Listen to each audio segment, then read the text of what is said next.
Good morning, second grade. I hope everybody had a great weekend. Today is Monday, March 30th. And so I want you all this week to keep working on your math and your reading and your journaling. Take a chance to get on Edmentum and iReady. And I send some math problems every day that you can write down in your journals or on a piece of paper and keep practicing those math skills. For your journals, I'd like for you to write about what you did this weekend. If you got to go outside and play, if you watched a movie, if you read a book, who you spent time with, make sure and spend some time writing and keep working on your punctuation. Make sure you're writing complete sentences and you're capitalizing. And I sent some sentence starters, sentence fixers that we work on in class, and I want you to read those sentences, look for punctuation mistakes, see if they have capital letters, if you need to put a period at the end or a question mark at the end of your sentences, and check for misspelled words, rewrite them, take your time to write those neatly. Mr. Snowball wanted to say hello, and he has had a pretty relaxing weekend because we stayed close to the house. We did get to go outside and enjoy the sunshine and take some walks, and my boys jumped on their trampoline. So I hope all of you got to enjoy the sunshine this weekend too. I wanted to read some more of The Wild Robot Escapes because I know that we've been anxious to see how this book ends since we got to start it before spring break, and we want to be able to see what happens.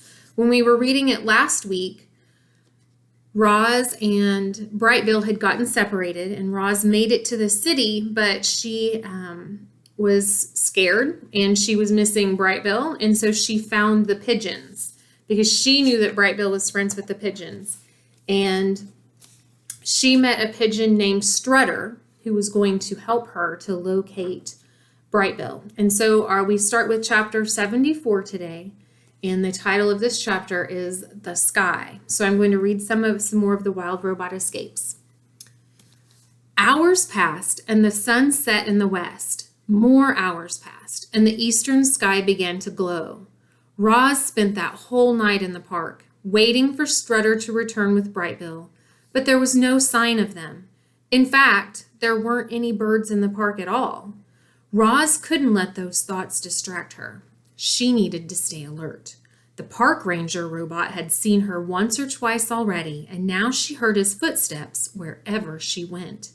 Was the park ranger following Roz? Had he noticed our robot's unit number? Would he report her to the Ricos? Roz took a pathway into the woods, trying to escape the ranger's view, and that's when she heard familiar voices calling from the sky. "Where are you, Ma?" said Bright Bill. "Come on out, Roz," said Strutter. Roz turned toward the voices but saw only leaves and branches. Bright Bill and Strutter were flying somewhere above the woods.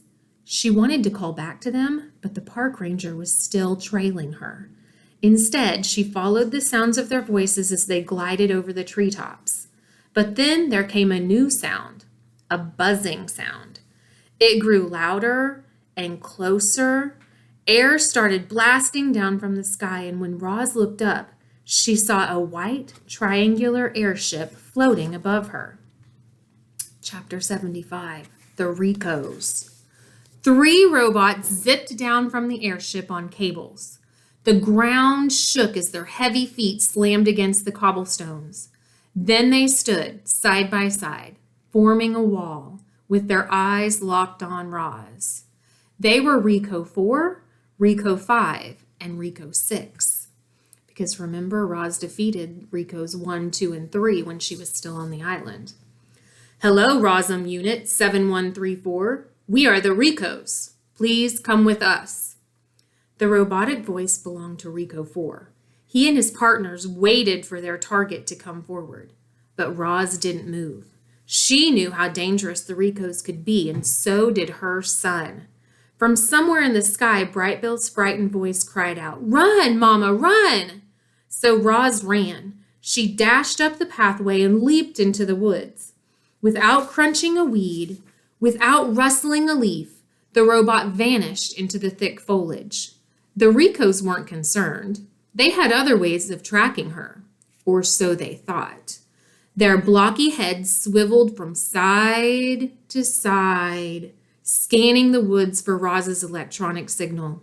They scanned and scanned and scanned, but they found no trace of their target.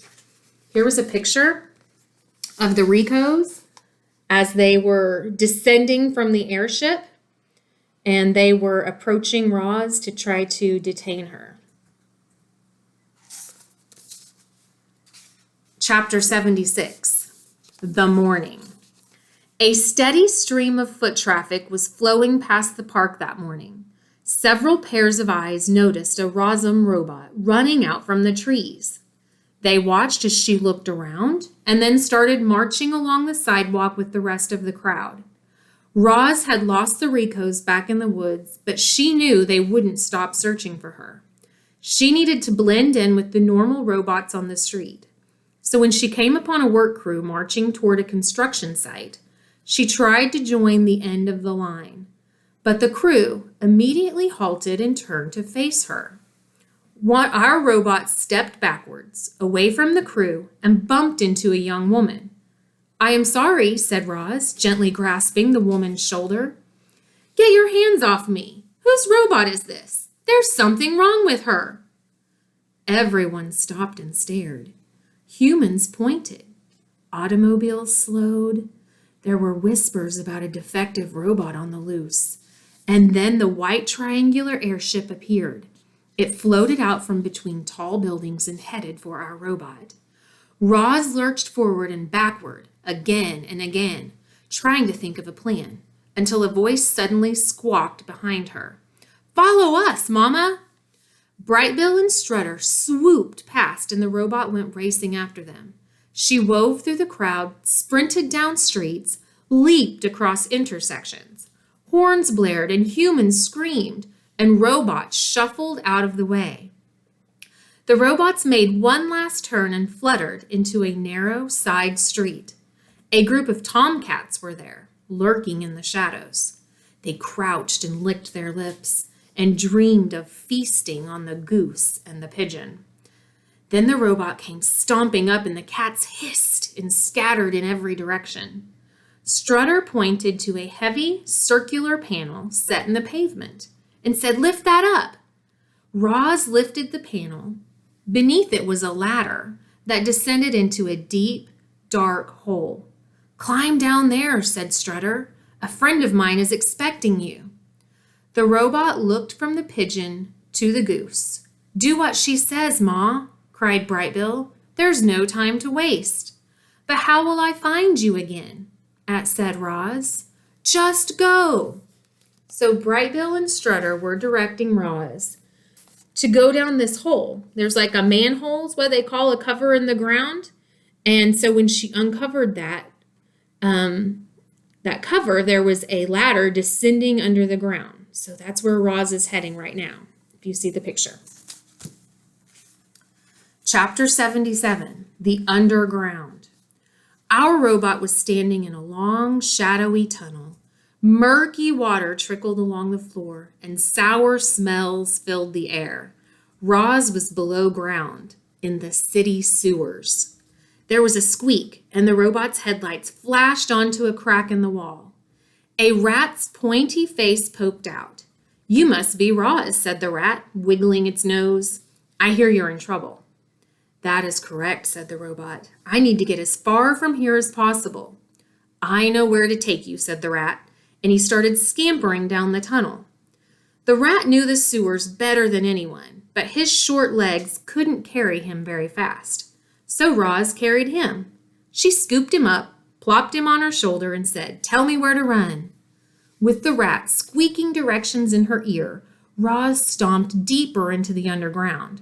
She splashed down side tunnels, crawled through narrow passageways, carefully crossed subway tracks. Occasionally, they came upon cavernous chambers. Most of the chambers were empty, but some contained jumbles of pipes. The rat would scurry across the damp, dirty floor while the robot climbed the pipes as if they were trees.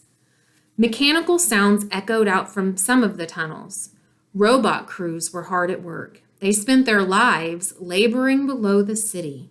Many would never even see the light of day. Roz was curious, of course, but she dared not spy on them. Those workers had no idea that a fellow robot was sneaking through their underground home. After traveling through miles of tunnels, the rat and the robot came to a dead end. A ladder was bolted to the wall and disappeared into a hole in the ceiling. "I don't know what you'll find up there," squeaked the rat, "but good luck." "It cannot be any worse than where I was," said Roz, placing him on the ground. "Thank you for your help." The robot gave the rat a quick scratch behind his ears, and then she climbed up to the street. So tomorrow, we'll continue there. Tomorrow we'll find out what happens when Roz climbs back out onto the street and see if she's able to leave the Ricos behind or if they're able to track her down. So tomorrow we'll start with chapter 78, The Chase. I hope everybody has a great day, and I will talk to you soon. Bye.